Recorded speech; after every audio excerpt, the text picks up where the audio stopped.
Hello everyone, praise the Lord, Sabkuja Yeshu. I hope everyone is fine. So today we shall be talking about God's calling. आज हम God's calling के बारे में बात करेंगे. God's calling का मतलब होता है ईश्वर की बुलाहट, यानी जब परमेश्वर हमें बुलाते हैं किसी कार्य के लिए, जब हमारे जीवन के द्वारा वो कुछ कार्य कराना चाहते हैं, कुछ पर्पस उनका होता है हमारे लिए, उसे God's calling कहते हैं. और ईश्वर की बुलाहट होती है कि नहीं किसी न किसी की लाइफ पे, और ये हर एक मनुष्य के जीवन में नहीं होता. कुछ लोगों को गॉड अपने पर्पस के लिए बुलाते हैं, उसे गॉड्स कॉलिंग कहते हैं. If you have a calling on your life, if the lord has called you, never think that you are not deserving. यानी अगर यीशु ने आपको बुलाया है अपने किसी काम के लिए, तो ये ना सोचे कि आप डिजर्विंग नहीं है, कि आप अनवर्दी हैं, आप किसी लायक नहीं हैं. यदि ईश्वर ने आपको चुन लिया है तो आप उस काम को करने के लायक हैं. God never calls the qualified. He qualifies the called ones. यानी ईश्वर कभी क्वालिफाइड लोगों को नहीं बुलाते. गॉड कभी परफेक्ट लोगों का चुनाव नहीं करते. वो किसी का भी चुनाव कर सकते हैं, वो साधारण मनुष्य का भी चुनाव कर सकते हैं, वो मामूली से मामूली इंसान का चुनाव करते हैं. तो यहाँ पे बाइबल भी बताती है कि गॉड कभी क्वालिफाइड यानी परफेक्ट लोगों को नहीं बुलाते, but he qualifies the called ones. यानी ईश्वर जिन्हें बुलाते हैं उन्हें बाद में वो क्वालिफाइड करते हैं, उन्हें बाद में वो परफेक्ट बनाते हैं. यानी ईश्वर मामूली से मामूली मनुष्य को भी बुला सकते हैं, और चाहे वो क्वालिफाइड ना हो, चाहे वो किसी लायक ना हो, चाहे वो अपने आप को केपेबल नहीं समझता, तो ईश्वर उसे बुलाते हैं और उसको बाद में क्वालिफाइड बनाते हैं. God can call the most ordinary people. Remember the disciples of Jesus, they were uneducated, they were poor fishermen. अगर आप यीशु के चेलों के बारे में सोचे तो वो सब अनएजुकेटेड थे, गरीब थे, पुअर थे, अनपढ़ थे, और कुछ खास लोग नहीं थे. वो मामूली साधारण से लोग थे. And they were unworthy people, और वो अपने आप को किसी लायक नहीं समझते थे. लेकिन ईश्वर ने ऐसे गरीब मछुआरों का, ऐसे पुअर लोगों का, अनपढ़ लोगों का चुनाव किया, उन्हें अपने चेले बनाया. And Jesus calls them called ones. Jesus said, "You have not chosen me, but I have chosen you." यानी जीसस उनसे कहते हैं, तुमने मुझे नहीं चुना, मैंने तुम्हें चुना है. जैसे जॉन चैप्टर 15 वर्स 16 में लिखा है, "You are my chosen ones. The world may underestimate you. They may call you unworthy." यानी दुनिया के लोग आपको अंडर एस्टिमेट करते हैं, चाहे वो आपको सोचे कि आप नालायक हैं, कुछ भी नहीं कर सकते, आप किसी काम के नहीं है. अगर लोग ऐसे कहते हैं तो ये मत सोचिए, यू कैन बी अ वर्दी person in the eyes of God. यानी अगर गॉड ने आपको चुन लिया किसी कार्य के लिए, तो मनुष्य आपके बारे में कुछ भी कहे, ईश्वर आपसे वो कार्य करवा के ही रहेंगे. People may underestimate you. They may call you unworthy. But if you are a chosen one of God, no one can stop you. यानी ईश्वर ने अगर आपको चूज कर लिया, अपने कामों के लिए बुलाया, तो फिर आपको कोई भी नहीं रोक सकता. यहाँ मुझे कहानी याद आती है डेविड की. Remember the shepherd boy David. Remember what happened with him. All made fun of him. When David was going to fight against Goliath, even Saul made fun of him and gave him his armor. Old testament में David की कहानी दी है, जहाँ छोटा सा लड़का होता है 14 साल का, और वो बड़े जाइंट से लड़ने जा रहा होता है, गुलायत से, फिलिस्तीन आर्मी के. तो जो राजा होता है सॉल इसराइल का, वो उसका मजाक उड़ाता है, उसको बड़े बड़े वेपन्स देता है अपने भारी भारी. ऐसा फर्स्ट सैमुअल चैप्टर 17 वर्स 32 से 40 में लिखा है. And Saul made fun of him. और छोटे से लड़के में अपने ढेर सारे वेपन्स को, अपने हथियारों को लाद देता है, और दाऊद कहता है कि उसका शरीर बहुत भारी हो जाता है, तो दाऊद सारे हथियार उठा के फेंक देता है. वो कुछ स्टोन्स, कुछ पेबल्स जमा करता है और कहता है मेरे लिए यही काफी है उस जायंट को मारने के लिए.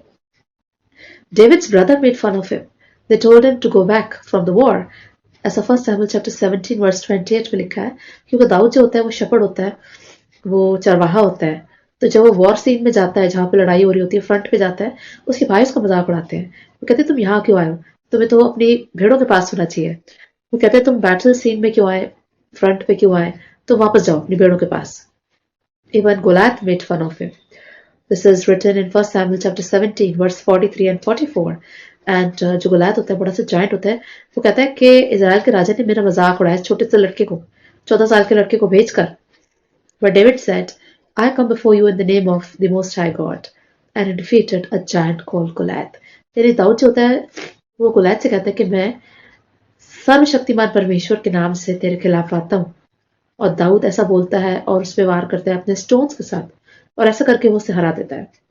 ऐसा फर्स्ट सैमुअल चैप्टर 17 वर्स 45 में लिखा है कि कैसे छोटे से 14 साल के लड़के ने इतने बड़े राक्षस को, जायंट को मार दिया. क्यों? क्योंकि वो परमपिता परमेश्वर के नाम से लड़ाई लड़ता है. But here everybody under estimated David. ये सबने दाऊद का मजाक उड़ाया, उसके भाइयों ने, किंग ने, इवन गुलायत ने, बट गॉड कॉल्ड हिम वर्दी। ईश्वर की निगाह में दाऊद एक बहुत महान व्यक्ति था, लेकिन बाकी लोगों की नजरों में बहुत छोटा था। बाकी लोग उसको अंडर एस्टिमेट करते हैं, उसका मजाक उड़ाते हैं, लेकिन ईश्वर को उसकी कैपेबिलिटी, उसकी वैल्यू पता थी। God new what David was capable of.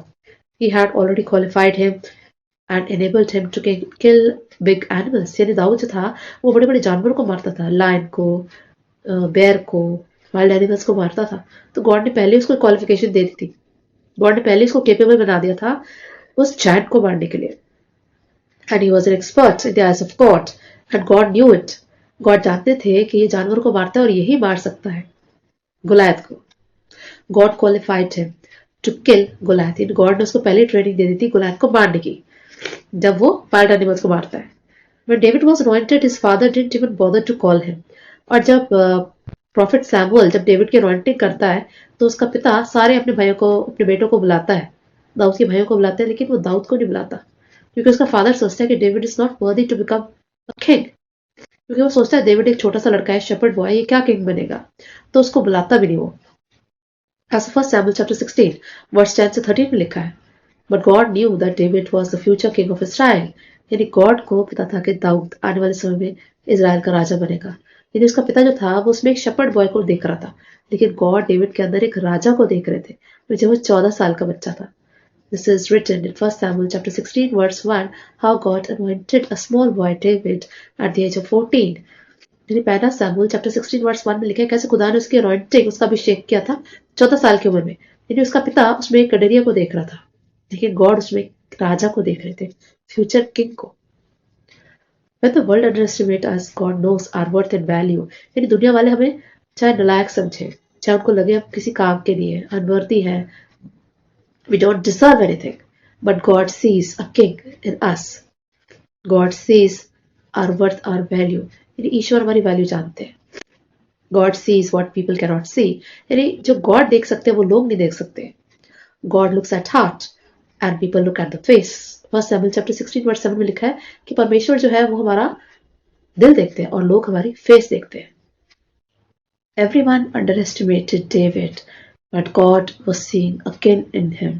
यानी हर एक इंसान ने डेविड को सोचा कि वो एक अनवर्दी बॉय है, वो मामूली सा शेपर्ड है, लेकिन गॉड उसके अंदर देख रहे थे आने वाले राजा को। एक एग्जाम्पल या मूसेस का भी मैं शेयर करूंगी। And Moses was called by God, he used to stammer. मूसा जो था वो हकलाता था, और जब गॉड ने उसको बुलाया तो वो हैरान हो जाता है। ऐसा एक्सोडस चैप्टर 4 वर्स 10 में लिखा है, he told God, how can I lead Israel and how can I become a leader? I have problems in speech। यानी मूसा जो है जब गॉड उसको बुलाते हैं, जब गॉड उसको नजर आते हैं बर्निंग बुश में, तो गॉड उसको कहते हैं कि आप इजराइल को लीड करेंगे, आप इजराइल के लीडर हैं। तो मूसा कहता है कि मैं कैसे इजराइल को लीड कर सकता हूँ, because I have problems in speaking. वो कहते हैं कि मैं तो स्पीच ही नहीं दे सकता, मैं तो हकलाता हूँ। Even Moses used to stammer and वो घबरा जाता है जब गॉड की कॉलिंग आती है, तो कहता है कि मैं तो किसी लायक ही नहीं हूँ। वो कहते हैं मैं तो बोलने में भी मुझे इतनी दिक्कत आती है, तो लोग मुझे कैसे फॉलो करेंगे, लोग मुझे लीडर कैसे मानेंगे, क्योंकि मैं तो ठीक से बोल भी नहीं पाता। And he was frightened and Moses was underestimating himself. God had already planned to make him a leader, लेकिन गॉड मूसा के अंदर देख रहे थे एक लीडर को, एक नेता को। And he brought the Israelites out of Egypt. और मूसा वही इंसान है जिसने इसराइलियों को मिस्र से निकाला था और वापस उनके देश में लेके आया था। And he brought them to the promise land. और वो इसराइलिट्स को प्रॉमिस लैंड में लेके आता है, जो कि लैंड ऑफ कनान थी। What Moses could not see in himself, but God saw in him a big leader। यानी मूसा जो था वो भी अपने आप को अंडर एस्टिमेट करता है, और वो कहता है कि मैं कैसे इतनी बड़ी इजरायली जाति को लीड कर सकता हूँ, क्योंकि मैं तो खुद अकलाता हूँ। वो घबरा जाता है, लेकिन खुदा उसमें देख रहा था एक बहुत बड़े लीडर को। What God could see, Moses could not see, and God was seeing a future leader in him। And through Moses, God did a number of signs and wonders. Though Moses used to stammer, but God was with Moses and helped him to be a leader through his signs and wonders that he displayed in Egypt। यानी मूसा जो था इतना कमजोर आदमी था, लेकिन खुदा ने उसको चुना और उसके द्वारा बहुत सारे चमत्कार दिखाए गए। इजिप्ट के अंदर गॉड ने बहुत सारे चमत्कार किए और मूसा को लीडर बनाया, और उसी चमत्कारों के द्वारा जो किंग फैरो को गॉड ने दिखाए, मूसा उन्हें बाहर निकाल के लाया इजिप्ट से। मिस्र से बाहर निकाल के लाया, लैंड ऑफ कनान में। ऐसी ही कहानी जोसेफ की भी दी है। He was sold as a slave, then he went to prison. अगर आप यूसुफ की कहानी याद करें ओल्ड टेस्टमेंट में, तो उसको भी उसके भाई गुलाम बना के बेचते हैं और बाद में वो जेल तक पहुंच जाता है। Because Potiphar's wife, she put a false allegation on Joseph, and that was an allegation of harassment, and that was the reason he was imprisoned. यानी जो पॉटिफर्स वाइफ होती है वो इल्जाम लगाती है यूसुफ पे कि उसने उसको छेड़ा है और ऐसा करके वो उसको जेल में डलवा देती है। But Joseph would have thought his life is over and from slavery he went to prison, his situation became worse. यानी यूसुफ को भी लगा होगा कि उसकी जिंदगी जो है खराब हो गई, कि कहाँ वो गुलाम था और अब तो वो जेल में पहुंच गया। उसको लगा होगा अब सब कुछ खत्म हो गया। He must have felt everything is finished. ऐसा Genesis chapter 39 verse 19 to 21 में लिखा है। And but God gave him wisdom to interpret dreams. यानी जो यूसुफ ने देख रहा था वो खुदा देख रहे थे। यानी गॉड यूसुफ में देख रहे थे फ्यूचर प्राइम मिनिस्टर इजिप्ट का, और गॉड ने उसको कला दी। यानी यूसुफ जो था, जोसेफ, तो लोगों के ड्रीम्स का मीनिंग बताता था। So God gave him the wisdom to interpret dreams, and because of this, art, he became very, pleasing in the eyes of the king of Egypt. और क्योंकि वो लोगों के ड्रीम्स का मीनिंग बताता था, तो इजिप्ट का राजा होता है, उसको भी यूसुफ उसके ड्रीम्स का मीनिंग बताता है, और इस तरह से वो राजा की नजरों में उठ जाता है। His position was raised in the eyes of the king, and what Joseph could not see, God saw in him a future leader, future prime minister of Egypt. God was preparing the future prime minister in prison. यानी prison में, jail में यूसुफ जब बहुत ही मायूस रहा होगा, तब God उसके अंदर एक प्राइम मिनिस्टर की तैयारी कर रहे थे, एक प्राइम मिनिस्टर को तैयार कर रहे थे जो कि इजिप्ट को लीड करने वाला था। Joseph could never think that he would be a prime minister one day, and God saw future prime minister in Joseph.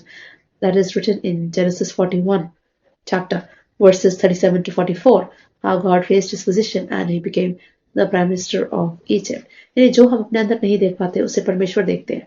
यानी चाहे लोग हमें कितना भी नकारा क्यों न समझे, या हम अपने आप को बिल्कुल भी अनवर्दी समझे, चाहे हम अपने ऊपर यकीन ना करें, लेकिन गॉड हमेशा हम पे यकीन करते हैं, और गॉड मामूली लोगों का चुनाव करते हैं बड़े बड़े कार्य कराने के लिए। यानी गॉड चुनाव करते हैं सिंपल लोगों का, उन्हें अपने कार्य कराने के लिए। उनसे ऐसा मरियम के साथ भी हुआ था। This happened with Mary too. She underestimated the power of God. When Gabriel, angel, appeared to her, he told her that she will give birth to Jesus. She said, "I'm a virgin. How can this be?" यानी माता मरियम जो थी, यानी उसने भी God को under estimate करा था और अपने खुद की एबिलिटी को नहीं पहचान पाई थी वो। जब गैब्रियल फरिश्ता उनके पास आते हैं और कहता है कि आप जीसस को जन्म देंगे, तब वो भी हैरान हो जाती है और कहती है ऐसा कैसे हो सकता है, मैं तो कुंवारी हूँ। Which means she also could not estimate the power of God, and she underestimated herself, and though she was talking to an angel. यानी माता मरियम जो थी वो एंजल से बात कर रही थी, लेकिन फिर भी वो उनकी बातों पे यकीन नहीं कर पाए, और उसे खुद पर आश्चर्य हो रहा था कि कैसे वो मां बन सकती है जबकि वो कुंवारी थी। But God had a plan to send the savior in this world through Mary. लेकिन गॉड के अंदर तो दिमाग में कोई और प्लान चल रहा था। वो चाहते थे कि इस दुनिया का सेवियर यानी उद्धारकर्ता मरियम के थ्रू इस वर्ल्ड में आए। This is written in Luke chapter 1 verses 30 to 33, and that's why God sent angel Gabriel to prophesy on Mary. Throughout her life, Mary would never thought that she would change history by giving birth to the savior of the world. Maryam ने कभी सोचा भी नहीं होगा कि वो इतिहास बदल देंगी उस बेटे को जन्म देके जो कि परमेश्वर का बेटा कहलाएगा और जो पूरी दुनिया का उद्धारकर्ता बनेगा। ऐसा मरियम ने कभी सोचा भी नहीं होगा।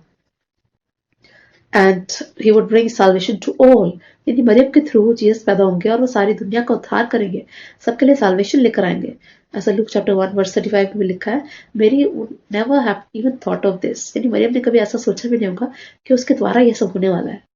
And Mary could see a innocent girl in herself. यानी मरियम ने भी यही सोचा कि वो एक मामूली सी लड़की है, और तभी उसने कहा कि ऐसे कैसे हो सकता है, मैं तो कुंवारी हूँ। But God saw in Mary the mother of the saviour of the world. यानी गॉड जो है वो मरियम में कुछ और देख रहे थे, वो उसके अंदर देख रहे थे सेवियर की माता। यानी वो देख रहे थे कि कैसे गॉड सेवियर को इस दुनिया में लाने वाले हैं, जीसस को लाने वाले हैं मरियम के through. What Mary could not see, God could easily see in her, the mother of the Creator, the mother of the Savior, that is Jesus. ऐसे ही कुछ सारा के साथ भी हुआ था। She too laughed when the angel told her she will give birth to Isaac. अगर आप ओल्ड टेस्टमेंट में चले जाएं तो वहां पे भी जो सारा होती है इब्राहिम की वाइफ, यानी वो 90 साल की होती है और एक एंजल अपीयर होकर कहता है कि आपके 1 साल बाद बेटा होगा। तो ऐसा सुन के सारा हंस पड़ती है, विच मीन्स उसको भी यकीन नहीं होता, because she was a barren woman, कि वो बहुत ओल्ड हो चुकी थी, बूढ़ी हो चुकी थी, और उसको लगता है कि अब उसकी बॉडी किसी काम की नहीं रही, and she was a barren woman, और कभी कोई बच्चा नहीं होता, कभी कोई संतान नहीं हुई थी, तो उसको लगता है सुन के कि कैसे मेरा बेटा हो सकता है 90 साल की उम्र में। So when she heard the angel she laughed and she even under estimated the power of God, यानी उसको भी अंदाजा नहीं था कि वो एंजल से बात कर रही है, और एंजल्स जो होते हैं वो खुदा का पैगाम लेके आते हैं, और यही कुछ मरियम के साथ भी हुआ था। She was also talking to Gabriel, but both of them could not realize the power of God. And same thing happened with Sarah. She too underestimated the power of God, thinking she was a useless woman. यानी वो भी angel से बात करती है सारा, और वो पहचान नहीं पाती ईश्वर की सामर्थ को, और वो हंस पड़ती है ये सोचकर कि वो एक बूढ़ी औरत है और उसका शरीर अब बेकार हो चुका है, वो कैसे किसी बच्चे को जन्म दे सकती है।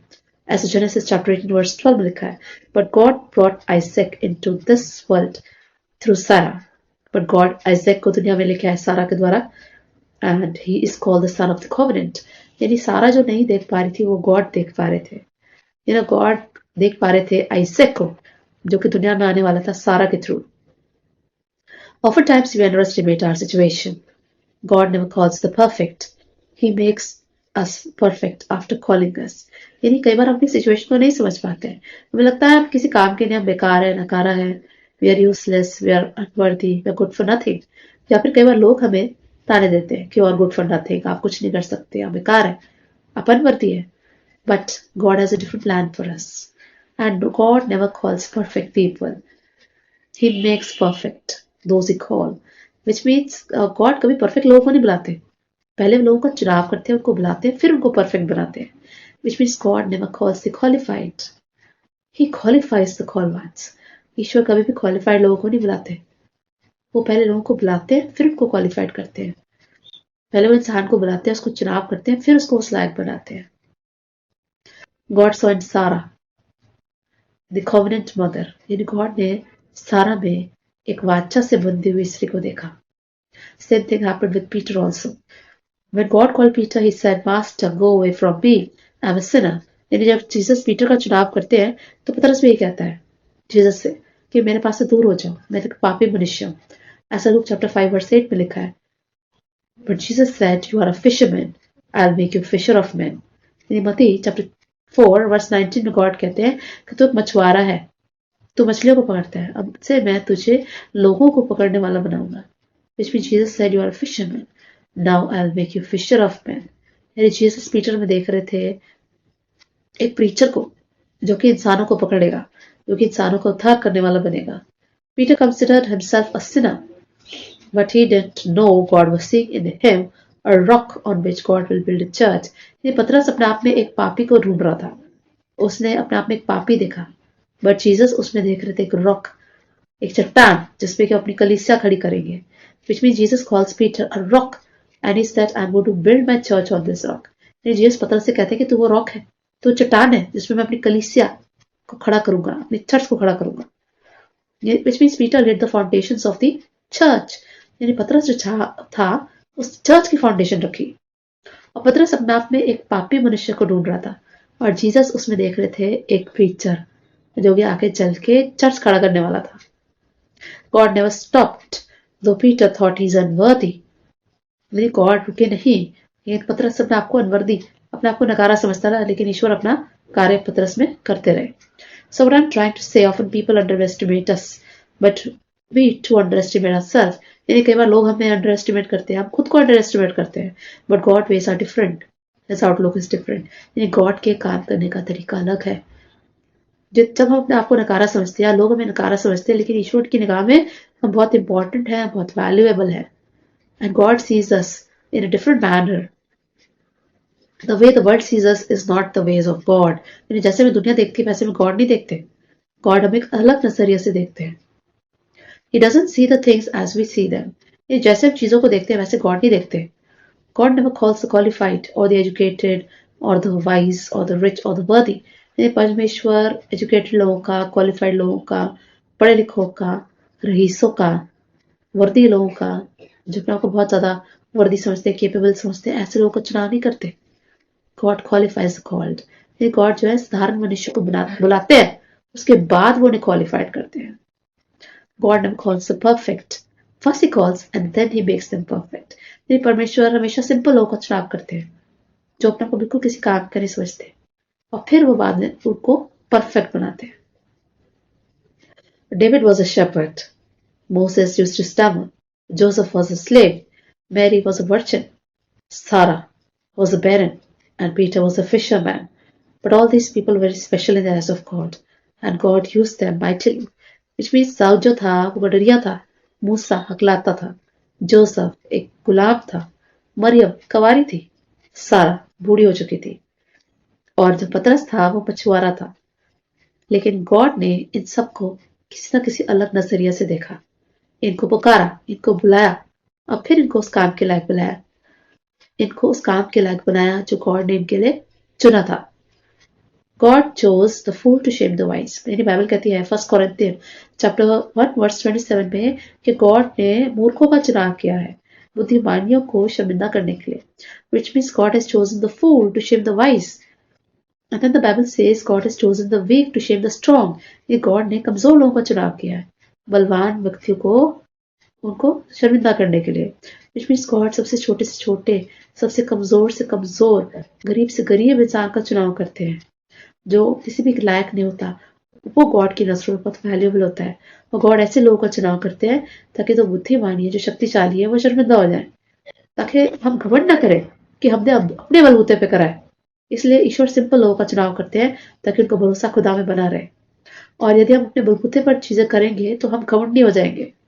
इसलिए गॉड सिंपल लोगों का चुनाव करते हैं, निचले से निचलों का, सिंपल से सिंपल का, वीक का, कमजोर का, पुअर का, और अनएजुकेटेड का, इलिटरेट का, ऐसे लोगों का चुनाव गॉड करते हैं और बाद में उन्हें वो क्वालिफाई करते हैं, बाद में उन्हें वो परफेक्ट बनाते हैं, ताकि हम कभी किसी चीज पे घमंड ना करें।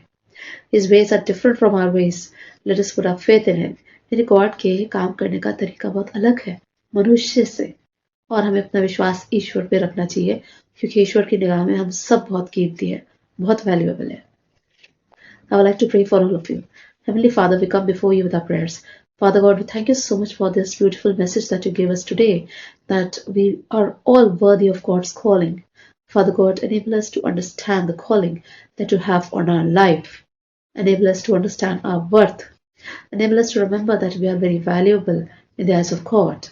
Father God, we seek your advice, we seek your blessings on each of our lives. Bless all the viewers who are watching this video.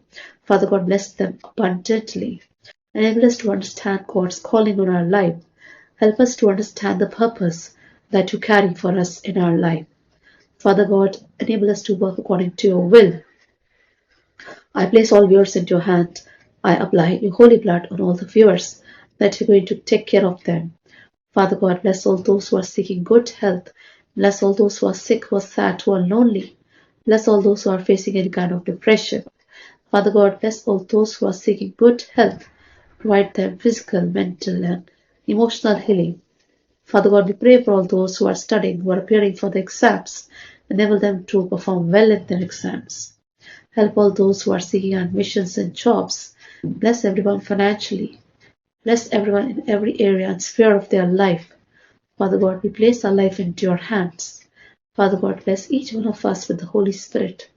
Bless us with the fruits and the gifts of Holy Spirit. Help us to work for your glory. Help us to bring glory to your name. Father God, use us to bring glory to your name. We place everything into your hands. Bless all our viewers with the gift of the Holy Spirit. Keep us under your protection and care. And bless each one of us with the gift of Holy Spirit. We give all glory and honor to your name. We ask this prayer through Jesus Christ, the Lord. Amen. I hope this message will be a big blessing for all of you. So always remember that there is a calling on your life, and ask God to reveal the kind of calling that He has placed on your life. Ask God to reveal His purpose and plan for your life, and live your life according to God's will, and your lives will be richly blessed. And always think that you are worthy of God's calling. Never think that you are unworthy, but always remember you are very valuable in the eyes of God, and God can use you to Glory to his name. Take care. God bless you. Bye bye.